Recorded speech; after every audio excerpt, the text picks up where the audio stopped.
जिज्ञासु मित्रों, बहुत बहुत अभिनंदन है आपका इस चैनल दिव्य सृजन स्पिरिचुअल में। और आज हम जो विषय चर्चा में लेने वाले हैं उपनिषदों से कठोपनिषद ये संपूर्ण जगत उस आत्मा से ही प्रकाशित हो रहा है। सब आत्मा से ही प्रकाशित है। आखिरी प्रसंग है यह इस अध्याय का, इस अध्याय नहीं, इस वल्ली का द्वितीय अध्याय, द्वितीय वल्ली। उसके अंतर्गत ये जो प्रसंग आता है उसमें ये आखिरी है। इसके उपरांत हम तृतीय वल्ली में जाएंगे और उस पर सुनेंगे व्याख्या। तो उस एक के वश में ही सारी भूत आत्माएं, भूत जितने भी भूत प्राणी हैं वह उस एक के वश में ही है। उस एक के सकाश से ही सब चल रहे हैं। यहां तक हमने श्रवण किया था, उसके आगे श्रवण करें। जो जिज्ञासु बहुत पहले से ही प्रतीक्षारत है उन सबका बहुत बहुत अभिनंदन है। रमेश चोपड़ा जी, आकाश गुप्ता जी, कमल प्रजापति, अनिल कपूर, भूप सिंह खीचर जी, कमलेश उपाध्याय, रामनिवास मीना जी, बलदव नाथ योगी, हैरी धिंसा, अवनी भट्टाचार्य, सबका बहुत बहुत अभिनंदन है। गोपाल शर्मा जी। तो जिज्ञासुओं, हम देखें कि किस प्रकार से ये चीजें आगे बढ़ती हैं और आत्मा को समझाने में यमराज नचिकेता को कौन कौन सी बातें बता, उन सब को हम समझने का प्रयास करें। तो फिर बता रहे हैं, तो जैसा कि पिछले व्याख्यान में भी आपने कल सुना होगा कि भाई उस एक के वश में ही सब कुछ है।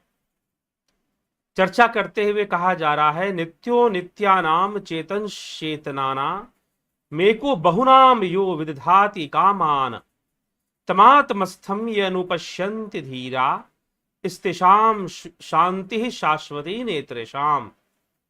कि जो नित्यों का नित्य है, चेतनों का चेतन है, अकेला ही इन उस अपने अंदर रहने वाले को, आत्मा को, जो ज्ञानी पुरुष निरंतर देखते हैं उन्हीं को सदा अटल रहने वाली शांति प्राप्त होती है। अर्थात उनको शाश्वत शांति प्राप्त होती है। किसको? जो अपने भीतर उतरकर अपने ध्यान से, अपने योग मार्ग से निरंतर मार्ग पर चलते हुए जो योग के द्वारा, ध्यान योग के द्वारा जो उस आत्मा को जानते हैं, उसका साक्षात्कार कर लेते हैं, मात्र उन्हीं के नसीब में, उन्हीं के भाग्य में वह शाश्वत शांति, स्तेषाम सुखम शाश्वतम नेत्रेषाम, पहले श्लोक में कहा गया और यहां कहा गया स्तेषाम शांति शाश्वती नेत्रेषाम, उनके ही भाग्य में शाश्वत शांति है।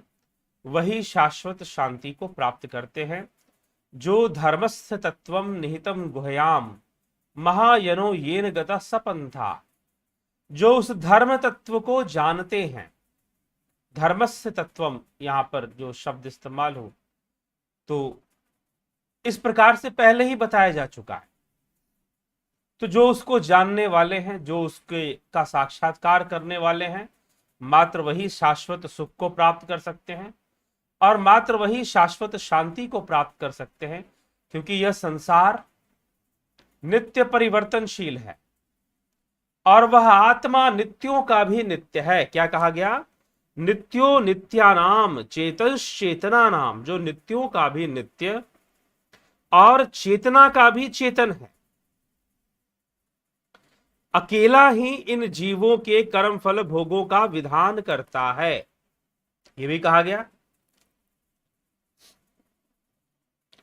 उस अपने अंदर रहने वाले आत्मा को जो जानते हैं, जो उसको ये अनुपश्यन्ति धीरा, जो ज्ञानी जन, धीर जन उसको देखते हैं, उसको जानते हैं, वो अपने जीवन में शाश्वत सुख और शाश्वत शांति का अनुभव करते हैं, प्राप्त करते हैं।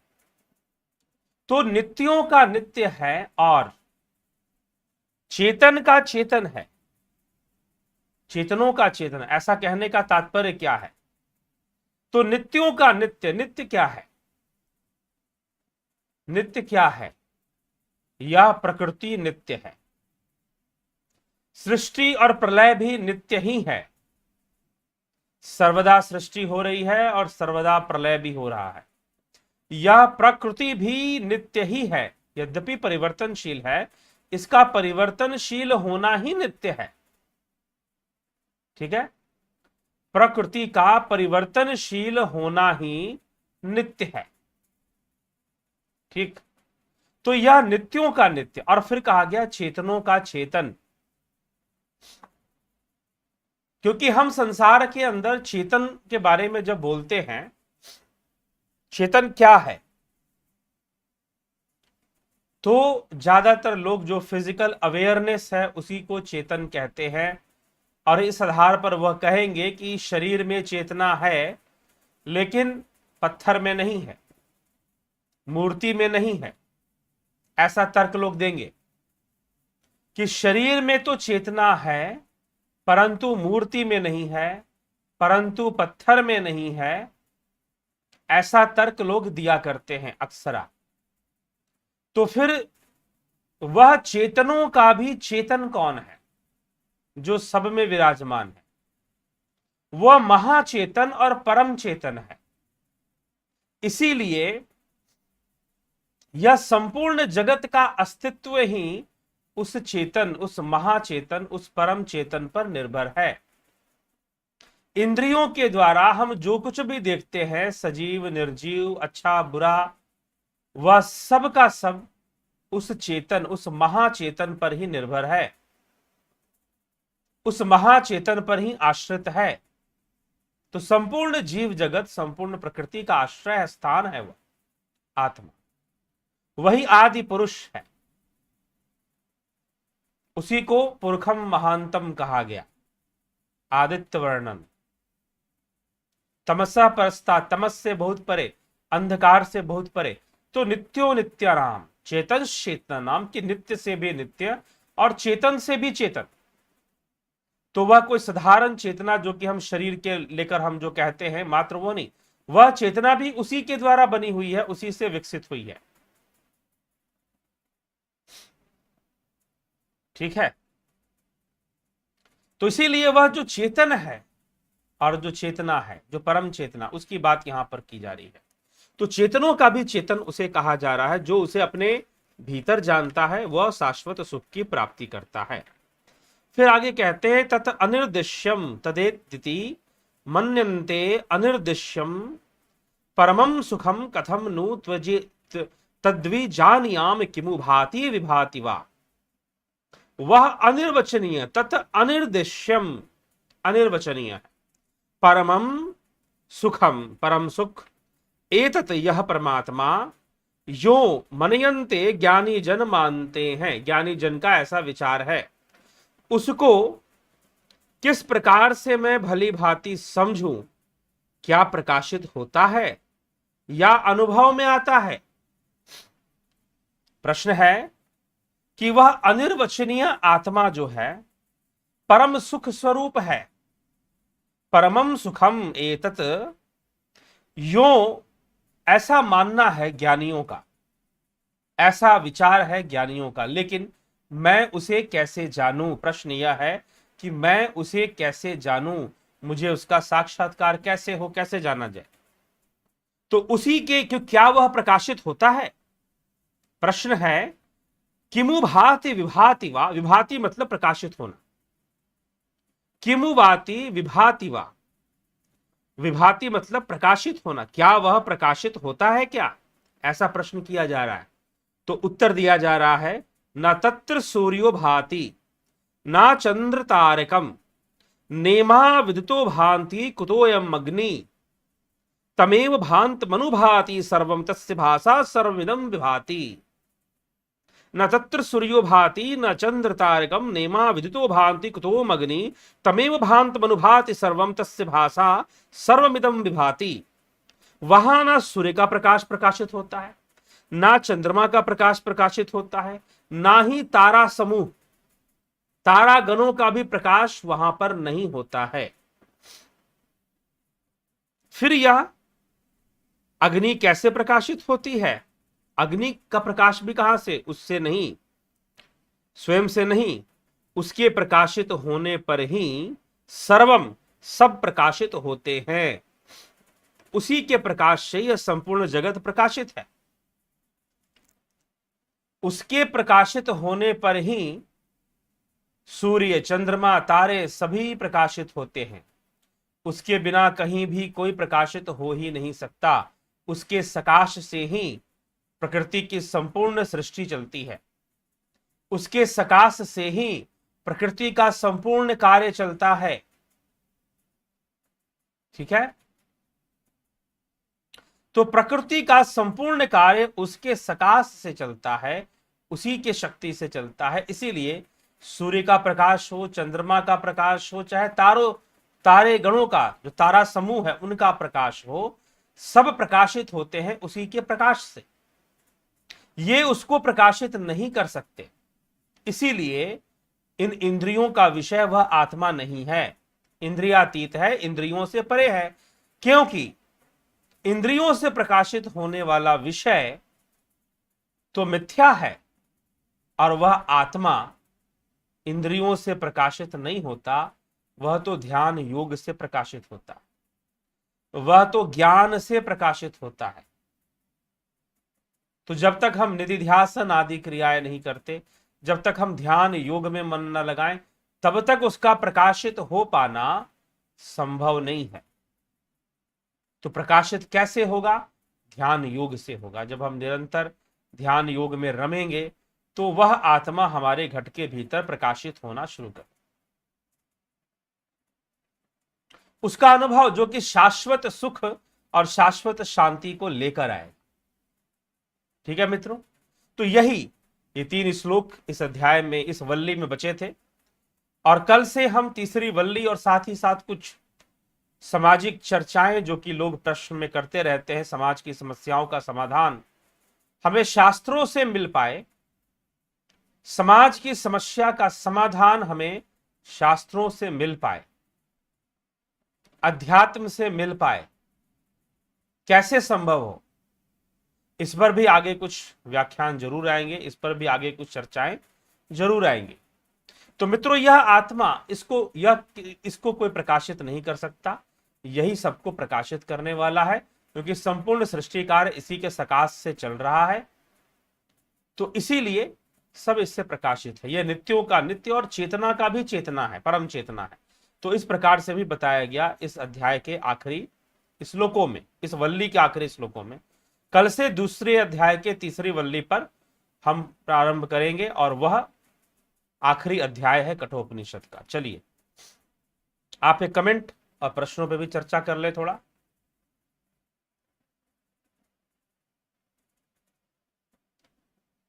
तो कमल प्रजापति जी, गुरु जी प्रणाम। आसन पर बैठते समय नींद आती है, यह कोई कमी है या अभ्यास की आवश्यकता?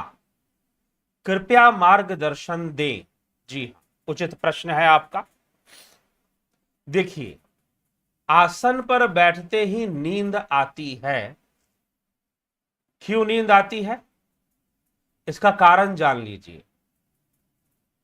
क्योंकि जब भी आप ध्यान योग का अभ्यास शुरू करेंगे, साधना शुरू करेंगे, तो होगा क्या? आपने कौन सी साधना शुरू की, आपने किस प्रकार की साधना शुरू की,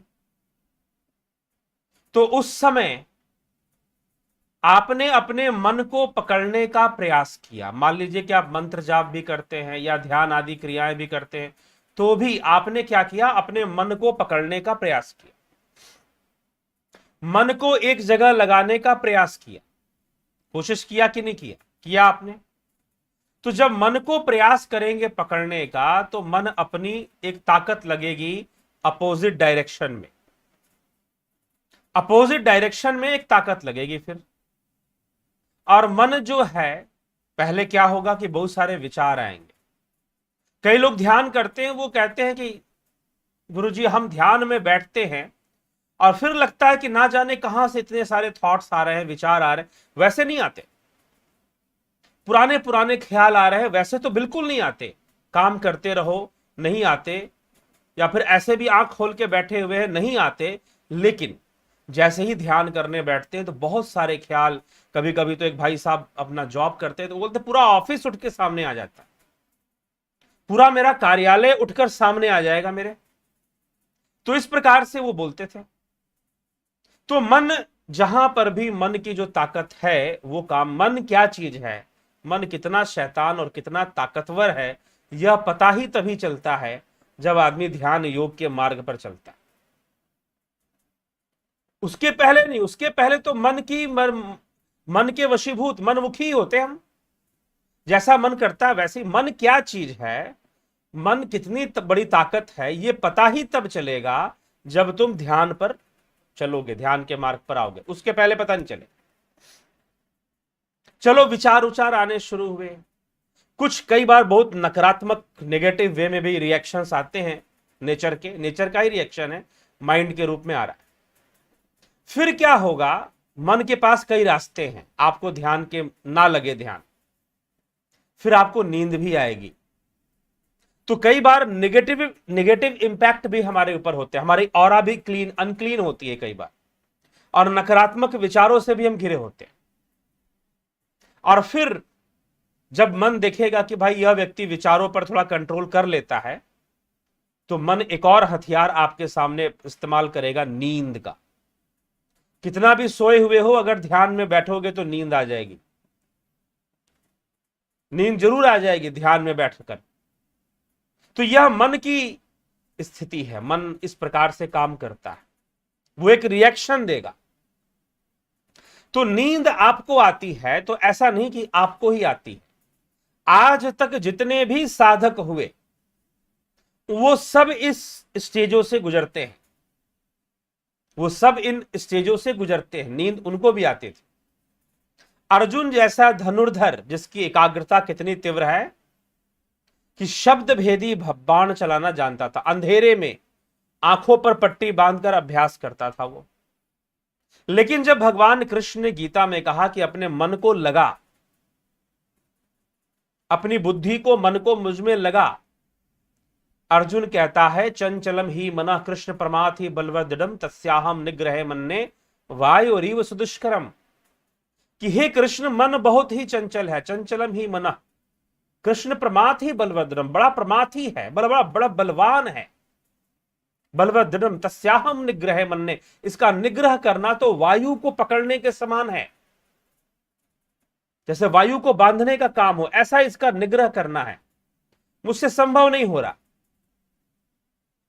भगवान कृष्ण ने कहा अभ्यासेन तु कौन्तेय वैराग्येन च गृह्यते असंशयम महाबाहो मनो दुर्निग्रहम चलम। इसमें कोई संशय नहीं है महाबाहो कि मन निश्चय रूप से ही चंचल है, परंतु क्या है, मन तो चंचल है, लेकिन अभ्यास और वैराग्य का सहारा लेना पड़े। प्रैक्टिस करते करते ही चीजें, मन की कमजोरी है, अभ्यास से ही वो रास्ता अपना ट्रैक चेंज करेगा, नहीं तो नहीं। फिर यही मन साधना में सहायक बनेगा। लेकिन नींद आना यह मन की एक चाल है, वह करेगा ये सब, वो ले आएगा, नींद को ले आएगा, कभी कोई समस्या ले आएगा, कभी कोई समस्या ले आएगा। आपको डटे रहना है, आपको बने रहना है, आपको करते जाना है, आपका लक्ष्य यह होना चाहिए। और वैसे भी देखो तो कोई काम सीखने में हमें समय लगता है। मान लीजिए आपको साइकिल सीखना है, साइकिल चलाना, बचपन में लोग साइकिल जो चला पाते हैं वही आगे बढ़कर बाइक वाइक, फोर व्हीलर वगैरह अच्छे से चला पाते हैं, ड्राइविंग सेंस उनका अच्छा डेवलप होता है। तो साइकिल चलाना क्या है, आप सीखते हैं, बच्चे सीखते हैं लगभग 7 साल या 8 9 10 साल की उम्र, 10 साल की उम्र में ज्यादातर लोग सीखते हैं। तो साइकिल चलाना बच्चे सीखना शुरू कर देते हैं, और जब साइकिल चलाना सीखते हैं तो गिरते हैं।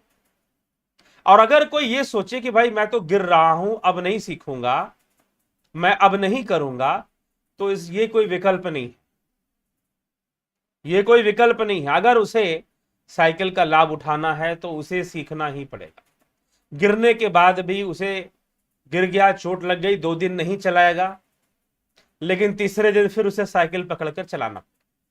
सब चलाते हैं भाई, वो क्यों नहीं चला सकता? ठीक है, तो इसीलिए ऐसी सोच रखनी साधना के प्रति, साधना के प्रति करना जरूरी है। हर परिस्थिति में आगे बढ़ना जरूरी है, करना जरूरी है। करो, निश्चित रूप से करो। ठीक है, तो इसीलिए नींद आती है, मन का खेल है, मन का एक विरोध है जो आपके खिलाफ और आपकी साधना के खिलाफ मन का एक विरोध है। आप लगे रहिए, आप अपने कार्य में लगे रहिए, धीरे धीरे वो सुधर जाएगा। धीरे धीरे ये नींद भी आनी बंद होगी, फिर ध्यान की अवस्थाएं आनी शुरू हो जाएगी, फिर मन लगना शुरू हो जाएगा। ठीक है, तो इसीलिए यह नींद आती है, कोई आपको नींद आती है ऐसी बात नहीं है, कई साधकों को आती है, नो प्रॉब्लम। बैठना बंद मत कीजिए, अभ्यास बंद मत कीजिए। जो भी अभ्यास करते, कहां से क्या अभ्यास करते मुझे तो नहीं पता। ठीक है, हाँ कई मित्र हैं जो कि जिन्होंने हमारा मेंबरशिप ज्वाइन किया है, तो हमें पता है कि ये वाला अभ्यास वो करते, लेकिन आप कौन सा अभ्यास करते हैं तो पता नहीं है। तो अभ्यास में लगे रहिए, प्रैक्टिस में लगे रहिए। Practice makes a man perfect कहा जाता, अंग्रेजी की कहावत। ठीक है, लेकिन यह तो भगवान भी कह रहे हैं, अभ्यासेन तु कौन्तेय वैराग्येन च। अभ्यास और वैराग्य दो सहारा। अभ्यास मतलब बार बार मन को लगाना, वैराग्य मतलब मन को किसी और दिशा में जाने से रोकना, निरोध करना, मन को किसी और दिशा में जाने से रोकना और मन को बार बार लगा, ये काम कर।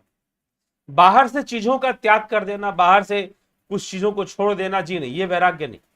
वैराग्य का भी अभ्यास होगा डेली, साधना करते हैं। तो इसीलिए इस बात को समझें और अभ्यासी बने। करते करते ही होगा, फिर तो आदत पड़ जाएगी। जब आदत पड़ जाएगी तो समझो प्रेम हो गया। जब ध्यान करने की आदत पड़ जाए तो समझो कि प्रेम हो गया, अब तो बिना किए रहा ही नहीं जाएगा फिर। ठीक है जी, जैसे भोजन के बिना नहीं रह सकते। भोजन करना क्या है, एक बात बताओ मुझे, क्या है भोजन करना? एक आदत है। आहार, निद्रा, भय, मैथुन क्या है? हैबिट। वैज्ञानिकों का एक समूह है यूरोप के अंदर जो यही मानता है कि भोजन करना बस आदमी की एक आदत है, अगर वो चाहे तो बिना खाए सारी जिंदगी रह सकता है। वो दूसरे कई तरीके हैं जिससे कि वो न्यूट्रिशन ले सकता, ऐसा उनका मानना है। एक विचारधारा है ऐसी भी। चलो वो आज ऐसा सोच रहे हैं, लेकिन हमारे योगियों ने तो बहुत पहले ही यह प्रमाणित किया। ठीक है, हाँ, लेकिन ऐसा प्रैक्टिकल अनजाने में नहीं करना चाहिए। ये तो उनकी एक विचारधारा है, सोच है। वो खुद भी भोजन कर कर ही जीवित हैं, लेकिन उनकी विचारधारा है कि ऐसा भी हो सकता है, तो वो एक हैबिट मानते हैं। भोजन करना वास्तव में ये वृत्तियां ही तो है, आहार, निद्रा, भय, मैथुन, ये वृत्तियां हैं।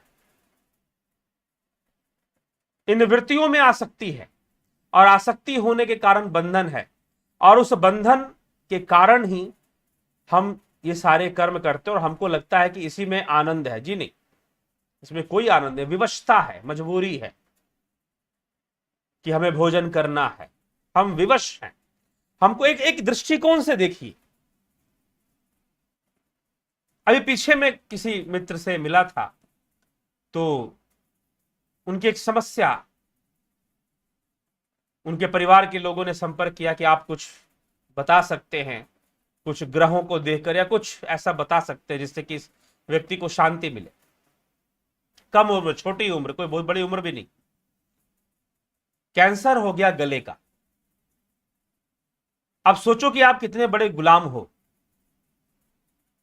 एक ही रास्ता है भोजन जानने का, दो मुंह नहीं है, और प्रॉब्लम आ गई उसमें भी। जब हम मजेदार चीजें खाते ना, खूब स्वादिष्ट भोजन, खूब मजे ले रहे हैं, एड में दिखाया जाता है खूब खाओ और हाजमोला से पचा लो।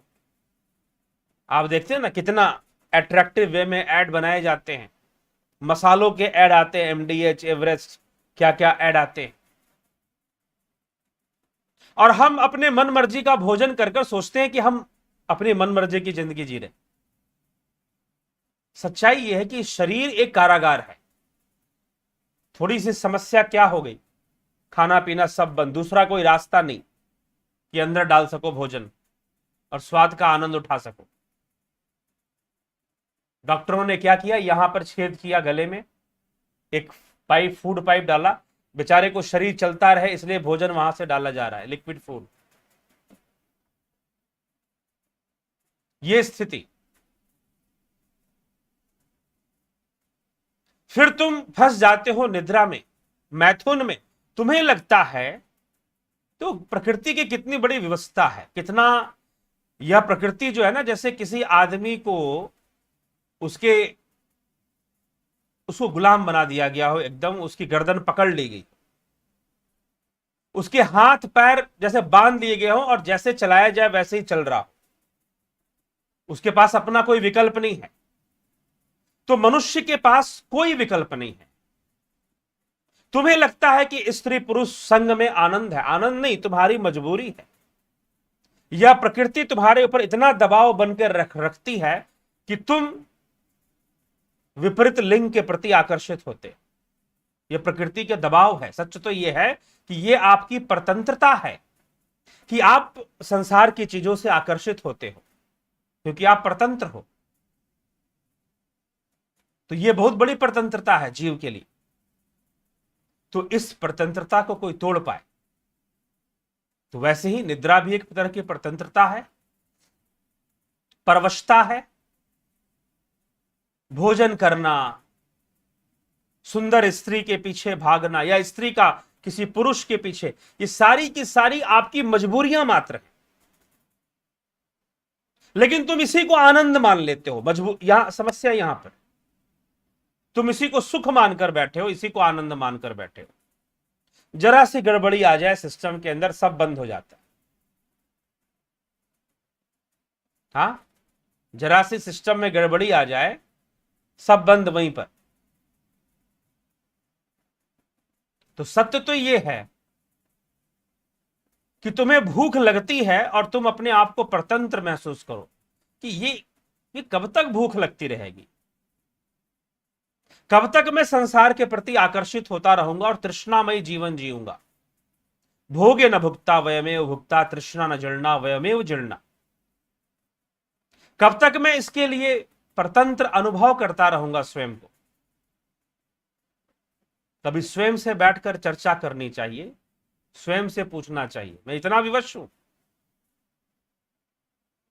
ठीक, तो जीव की विवशता है, प्रकृति की कठपुतली है वो उसे नचा रही है। आहार, निद्रा, भय, मैथुन, इससे उसे उसके वश में रखती है। तो आप इसे कैसे कह सकते हैं कि यह परवशता नहीं है? यह तो परवशता ही है। योग का जब मार्ग होगा तो स्वतंत्रता शुरू होगी, स्वतंत्रता की असली लड़ाई शुरू होगी, वास्तविक स्वतंत्रता संग्राम शुरू होता है। ठीक है, तो यह है। तो इस परवशता से मुक्ति मिल जाए, सब कुछ तो परवशता ही है। तो यह हमें सोचना पड़ेगा, विचार करना पड़ेगा। उसको तोड़ने चले हो और सोचते हो कि नींद नहीं आएगी, वासनाएं नहीं आएंगी। सब आएंगी, सब तुम्हारा पीछा करेंगे, पहले से ज्यादा ताकत लगाएंगे अगर ध्यान योग के मार्ग पर चलोगे तो। लेकिन शनय शनय, धीरे धीरे सिस्टम से एक ना एक दिन तुम्हारी विजय जरूर हो जाएगी। तुम प्रकृति के इस बंधन को जीतने में विजय जरूर हासिल कर लोगे और तुम जीवन मुक्त हो जाओगे। बाधाएं तो आएंगी, जब मंथन करोगे तो पहले तो विष ही निकलेगा, सत्य है। लेकिन चलना पड़ेगा, जो चलता है वो बहुत कुछ प्राप्त करता है।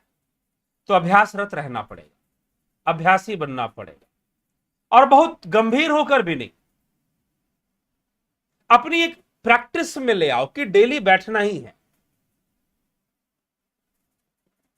एक वृत्ति बन जाए डेली बैठना, नहीं तो चलते फिरते भी ध्यान मग्न रहने के प्रयास करो। जो लोग हमारे पूरा अटेंड करते हैं जुपिटर सन मेंबरशिप दोनों, चलित ध्यान कैसे करते हैं, चलते फिरते भी ध्यान में रहना, उसके ऊपर भी बताया जाता है।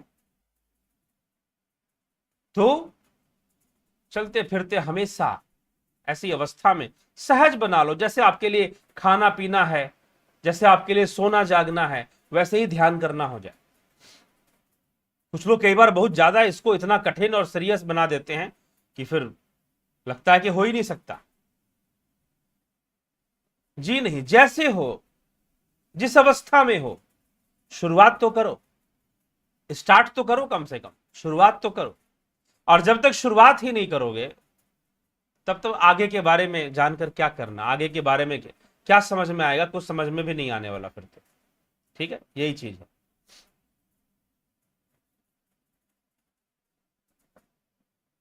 ब्रह्म का प्रतिबिंब यानी चिदाभास और चिदाभास की छाया यानी मन, जीव या चित्त कहलाया। ब्रह्म का प्रतिबिंब, ये तो तुरीय अवस्था में ब्रह्म का प्रतिबिंब बनेगा, जब चित्त जो है अपने लय की ओर चल पड़ेगा। ठीक है, क्योंकि चित्त के अंदर जो प्रतिबिंब, जो मन आदि चीजें जो बन रही हैं, वो इंद्रिय अनुभूति पर आधारित है, ना कि ब्रह्म अनुभूति पर। वह इंद्रियों से संग्रहित जो चीजें हैं उससे चीजें बन रही है। बुद्धि से जो अविद्या का दर्शन होता है, बुद्धि किसे देखती है? अविद्या को देखती है, इग्नोरेंस को। अविद्या अर्थात जो मिथ्या है उसे सत्य मान लेती है, वहां से अहंकार और चित्त का निर्माण होता है।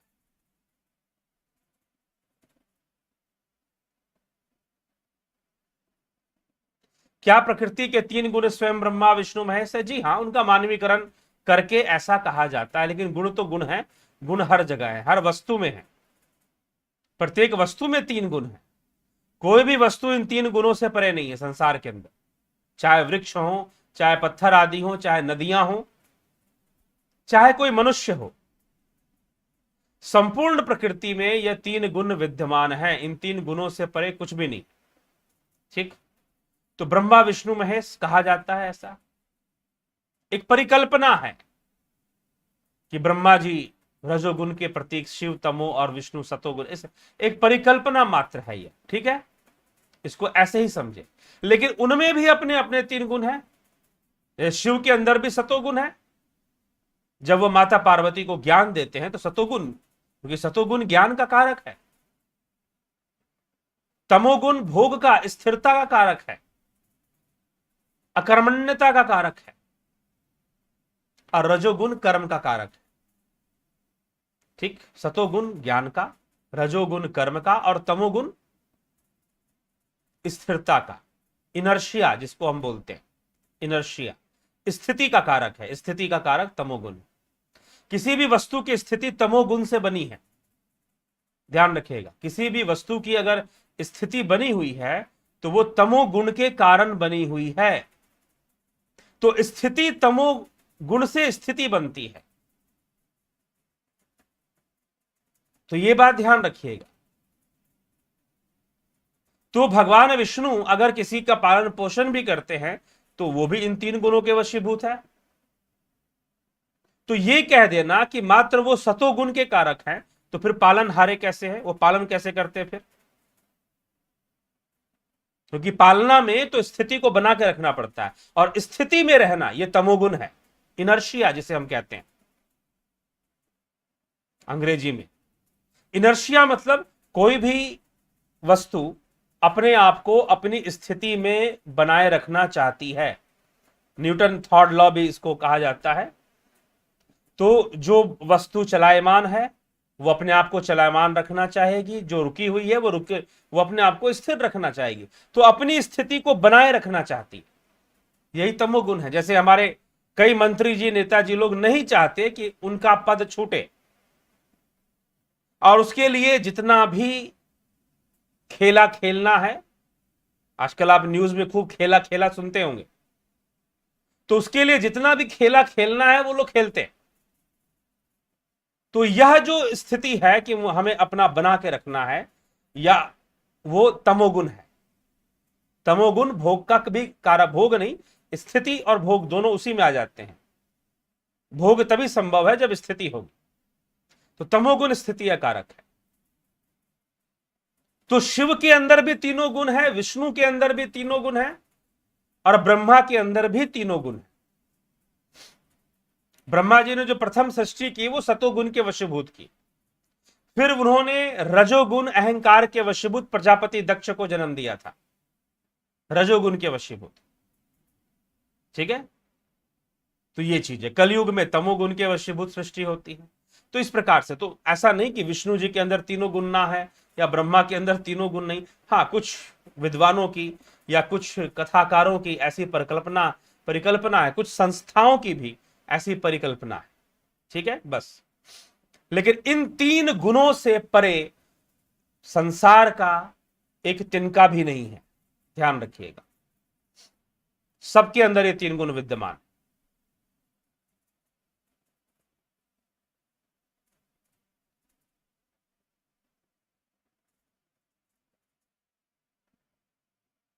आत्मा, बुद्धि और मन में कौन किसी कर्म को करने का निर्णय लेता है? आत्मा रथ का स्वामी है तो डिसीजन तो उसे ही लेना चाहिए, लेकिन उसकी कोई नियत नहीं है।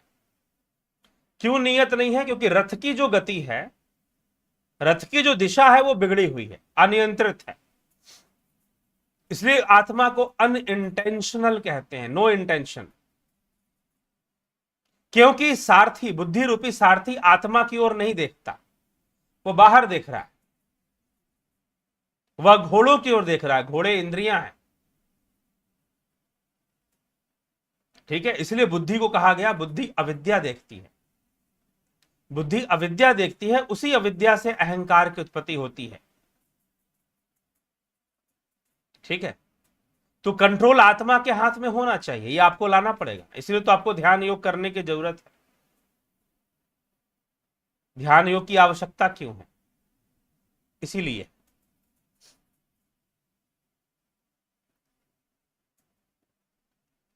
प्रकृति तथा हर जीवों के कार्यों का सृजन करके उन्हें चलायमान रखने वाली ऊर्जा महादेवी कुंडलिनी की जागृति यानी साधक पर उसका अनुग्रह नहीं कहलाएगा, ताकि साधक की अंतर यात्रा शुरू हो सके।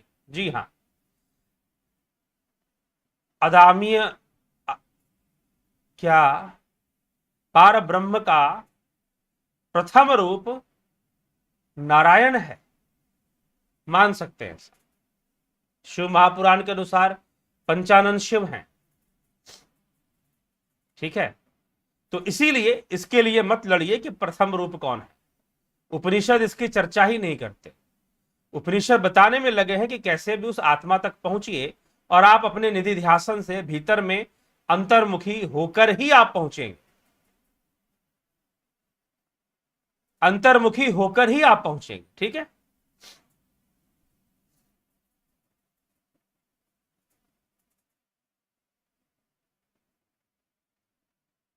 ठीक। गुरुजी, मन विरोध करता है, प्रतिक्रिया करता है इत्यादि, मगर यह सब विरोध वह प्रतिक्रिया मन किसकी करता है? नवीन वृत्ति की करता है। जो आपने एक नई वृत्ति प्रारंभ की है कि आपको ध्यान करना, वह उसका विरोध करता है। वह चेतना का विरोध करता है कि चेतना ऊर्ध्वगामी ना हो। क्योंकि वास्तव में मन विरोध करता है। क्यों करता है मन विरोध? इसलिए विरोध करता है क्योंकि मन को उस कार्य का अभ्यास नहीं है। जब मन अभ्यस्त हो जाएगा, क्यों बताया भगवान कृष्ण ने, क्यों कहा कि अभ्यासेन तु कौन्तेय वैराग्येन च गृह्यते। जब वह अभ्यस्त हो जाएगा तो फिर विरोध नहीं करेगा। तो मन ही सहायक है। इसलिए कहा गया कि प्रकृति बाधा भी है, प्रकृति सहायक भी है। तो मन बाधा भी है, मन सहायक भी है। तो मन उस नई वृत्ति का विरोध करता, वो मात्र ध्यान की नहीं, वो हर नई वृत्ति का विरोध करता, हर नई चीज का विरोध करता।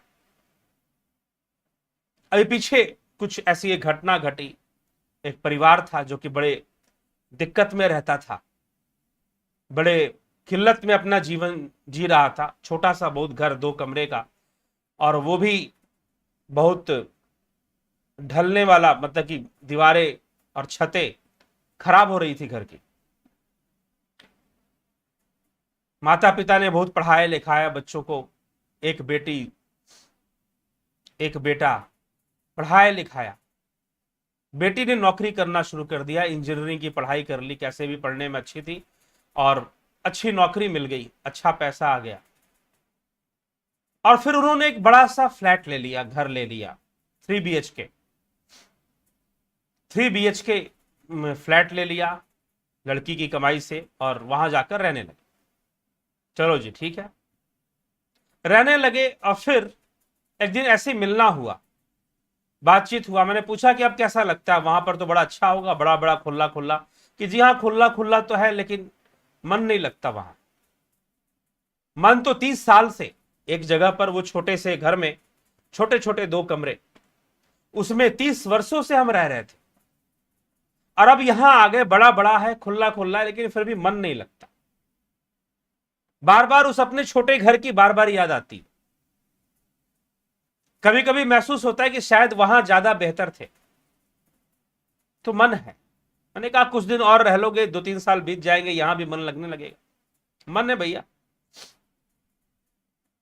तो ये मन की चीज है, ट्रैक पे लाना पड़ता है उसको, प्रैक्टिस के थ्रू, अभ्यास। इसीलिए अभ्यास का महत्व बताया गया।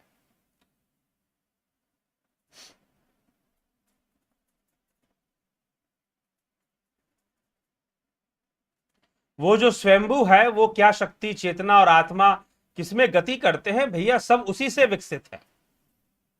जितने भी आप नाम ले रहे हैं, शक्ति चेतना, सब उसी से विकसित है। वही आत्मा, वही स्वयंभू है, वो स्वयं में ही स्वयंभू है। जो कुछ है उसी से विकसित है, इसलिए वो स्वयंभू है।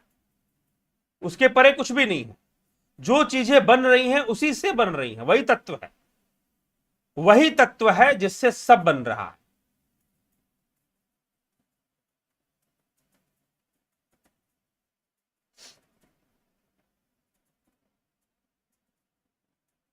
आध्यात्मिकता से परिपूर्ण व्यक्ति पवित्र एवं साहसी होता है, जो अपनी जिंदगी में सभी चुनौतियों को आसानी से प्राप्त कर लेता, खुद पर जीत हासिल कर लेता। वो व्यक्ति दुनिया का कोई भी काम कर सकता है, जी हाँ, लेकिन उनकी दुनिया के बहुत सारे काम करने की वासनाएं वो पाल कर नहीं बैठता। यह भी एक सच्चाई है।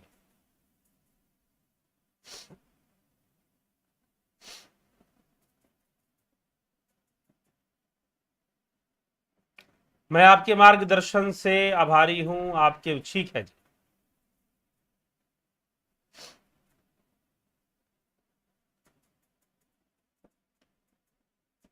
मैथुन के सम्मोहन से तो मुक्ति मिल सकती है, लेकिन जब तक शरीर है, आहार, निद्रा और भय का उपभोग का सम्यकता से उपभोग लेना उचित नहीं है।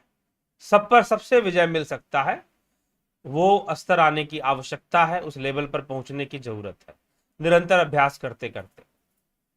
जन्म लग सकते हैं, लेकिन हो जाएगा। और शरीर में जो है, इन पर विजय प्राप्त करना, इनका त्याग नहीं होता, इनका नियंत्रण होता है।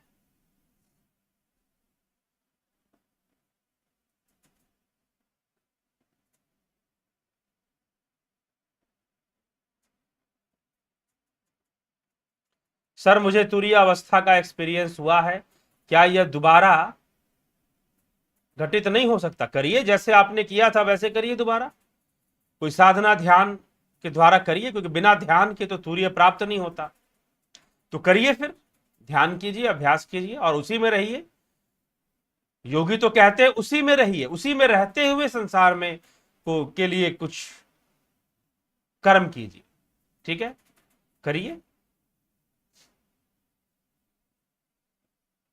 अपने आप नहीं घटित होती, अपने आप घटित नहीं होती है तुरीय अवस्था। ठीक है, अगर ऐसा होता तो फिर ये जरूर हमारे उपनिषद इसकी व्याख्या करते कि अपने आप घटित हो जाती है। जी नहीं, तुरीय अवस्था कोई घटित होने वाली चीज नहीं है। हाँ, ध्यान की पराकाष्ठा है, धारणा ध्यान करते हुए हम उस अवस्था में पहुंचते।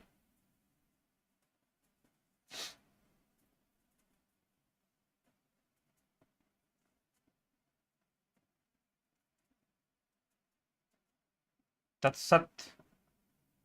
जी हाँ, गुण और सामने ज्ञान से परे कौन?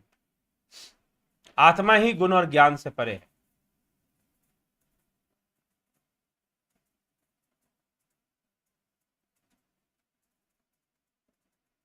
क्या कर्तव्य कर्मों के पालन हेतु व्यवसाय तथा नौकरी को पकड़े रहना भी तमोगुण के वशीभूत होना है? अगर कर्तव्य की बात है तो तमोगुण के ही वशीभूत, लेकिन वहां पर गुणों पर नियंत्रण हो गया ना।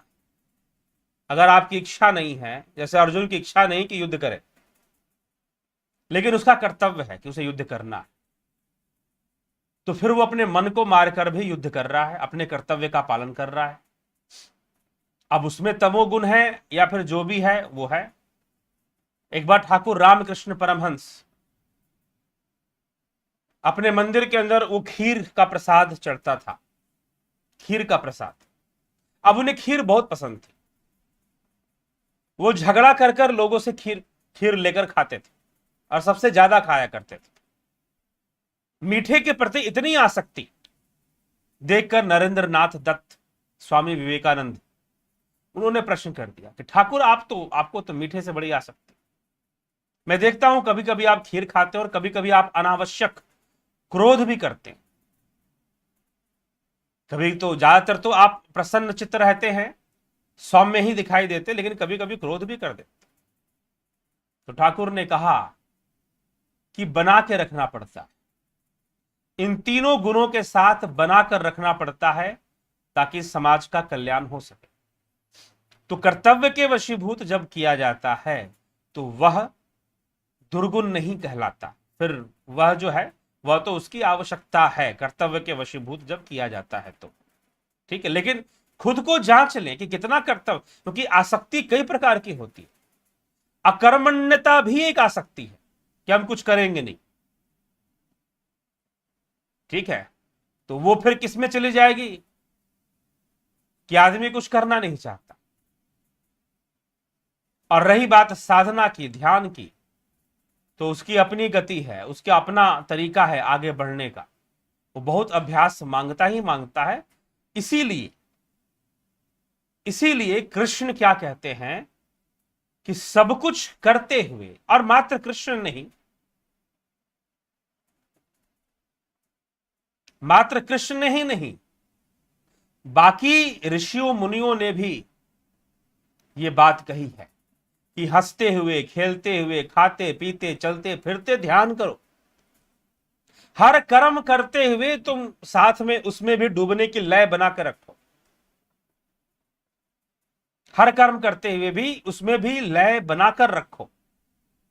ये हमारे कई ऋषि मुनि, गुरु गोरखनाथ जी के वचनों में ऐसी बातें आती हैं, हंसीबा खेलीबा, ऐसे खेलते हुए भी हंसते हुए भी आप लगिए, चलिए ध्यान करिए, ध्यान में लगिए,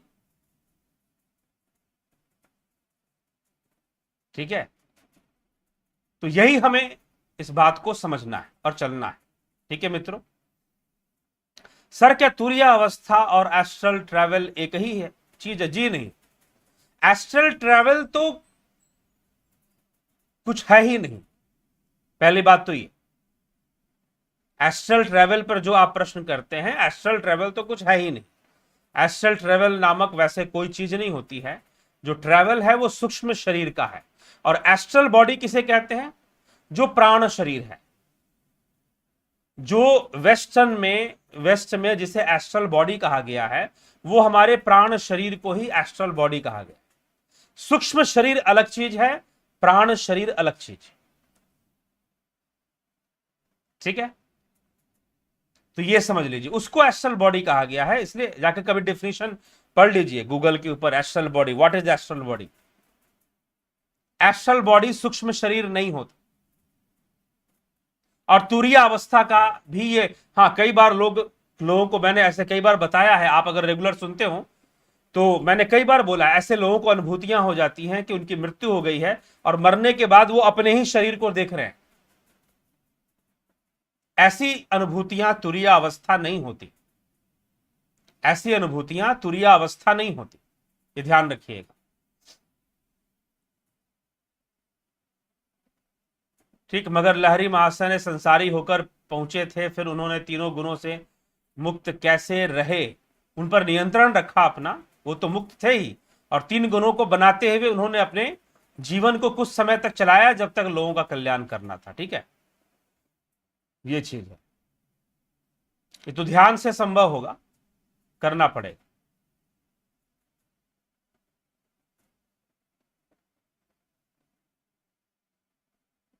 मुझे तो ध्यान का अनुभव है, यह तो एक साक्षी भाव की अवस्था है। ठीक है, तुरीय अवस्था जो है, एक साक्षी भाव आ जाता है, और ये अपने आप में, हाँ यह है कि यह कभी हो सकता है, कभी नहीं हो सकता है, हम उसमें रहें, हम उसमें ही रहकर अपना जीवन जिए, ये हमारा अपना विवेक है कि हम उस भाव में अपने आप को रखें, और ध्यान के द्वारा यह संभव हो पाता है। तो इसका कोई एक्सपीरियंस बताना कोई यह चमत्कारी एक्सपीरियंस नहीं है। इसका आप मेरा वीडियो सुन लीजिए, तुरीय अवस्था में बताया हुआ है, आप उसको सुनिए, वही उसका अनुभव है। क्योंकि आप कुछ ऐसा समझना चाहते हैं कि मैं कहूं कि भाई कलकत्ते का रसगुल्ला मैंने खाया, बड़ा स्वादिष्ट था, आपको स्वाद आ रहा है क्या? मेरे कहने से स्वाद आ रहा है, तो मेरे कहने से आपको स्वाद नहीं आ रहा है, सच्चाई तो यह है, तो फिर पूछो ही मत, रास्ता पूछो, रास्ता।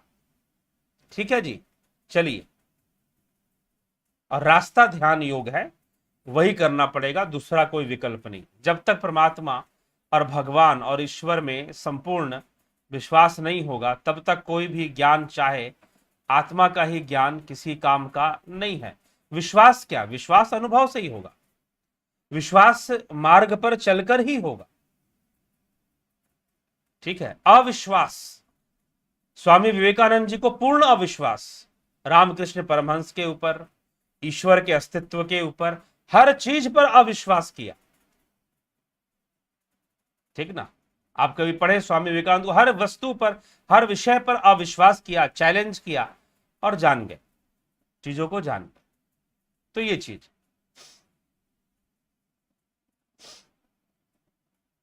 ठीक है, तो चलिए मित्र, यही चीज है। प्राण शरीर तो सूक्ष्म शरीर का एक कोश है, फिर उससे सूक्ष्म सफर कैसे होता? मैंने तो अभी मना कर दिया ना, नहीं होता। ठीक है, एस्ट्रल ट्रैवल कुछ नहीं है, वो एक मेंटल प्रोजेक्शन है, एक साइकोलॉजिकल प्रोजेक्शन मात्र है, एक कॉन्सेंट्रेशन के साथ कुछ इस तरह की चीजें की, क्योंकि astral body is different thing और सूक्ष्म शरीर डिफरेंट है। एस्ट्रल बॉडी अलग चीज है, सूक्ष्म शरीर अलग चीज है, ये इसको समझ लेना। ठीक, चलिए, तो इसी के साथ मित्रों यहां पर विराम देंगे, विचारों को, समय हो चुका है काफी, और कल भी व्याख्यान चलेंगे, आगे भी आपको मिलते ही रहेंगे।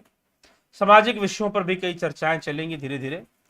कई लोग सामाजिक विषयों पे ही प्रश्न करते हैं, ऐसे नहीं तो अलग से भी प्रश्न करते हैं, तो उनको भी। और देखिए, एक बात मैं आपसे कहना चाहूंगा, आप प्रश्न कीजिए अगर आपकी आवश्यकता है, प्रश्न इसलिए मत कीजिए कि आपको प्रश्न करना है। कई बार मुझे कई लोगों के प्रश्न इसी तरह से प्रतीत होते हैं कि भाई उसको प्रश्न करना है इसलिए प्रश्न कर रहा है, उसकी आवश्यकता है प्रश्न करना, ऐसा लगता नहीं। आपके प्रश्न के प्रकृति से पता चल जाता है। ठीक है, तो बस यही मैं एक बात आपको कहूंगा। दूसरी बात कि जो लोग फोन करते हैं, वो फोन बिना मैसेज किए, या तो आप टेक्स्ट मैसेज कर दीजिए, एसएमएस कर दीजिए, अपना परिचय दीजिए, व्हाट्सएप कर दीजिए, टेलीग्राम कर दीजिए, बता दीजिए कि आप कौन हैं, कहां से। नहीं तो ज्यादातर फोन नहीं उठाए जाते अगर वह किसी अनजान नंबर से आते हैं तो। ठीक है, क्योंकि कई बार लोग बहुत समय भी बर्बाद करते हैं, फोन कर कर, काम की बात करना नहीं है, कुछ और ही उनको बात करनी है।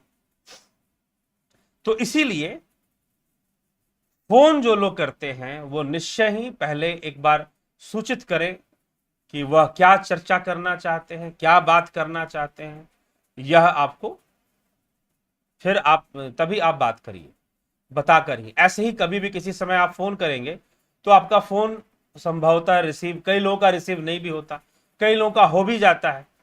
तो हो गया तो हो गया, नहीं हुआ तो नहीं हुआ, ठीक है। और अचानक से कोई चीजें नहीं हो जाती हैं, मिलजुल कर सोच समझ कर ही कोई चीजें संभव हो पाती। तो चलिए, तो इसीलिए जब तक परिचय नहीं रहेगा तो फिर वो बड़ा मुश्किल होता है, दिक्कत होती है।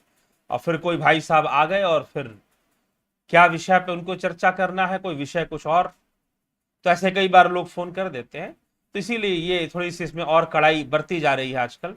तो आप फोन करते रहेंगे, फोन रिसीव नहीं होने वाला, ये ध्यान रखिएगा। तो इसलिए सोच समझ कर अपना परिचय दे दें, टेक्स्ट एसएमएस कर दें, व्हाट्सएप मैसेज कर दें, टेलीग्राम। जब आप फोन कर रहे हैं तो निश्चय ही एसएमएस की सुविधा आपके पास है।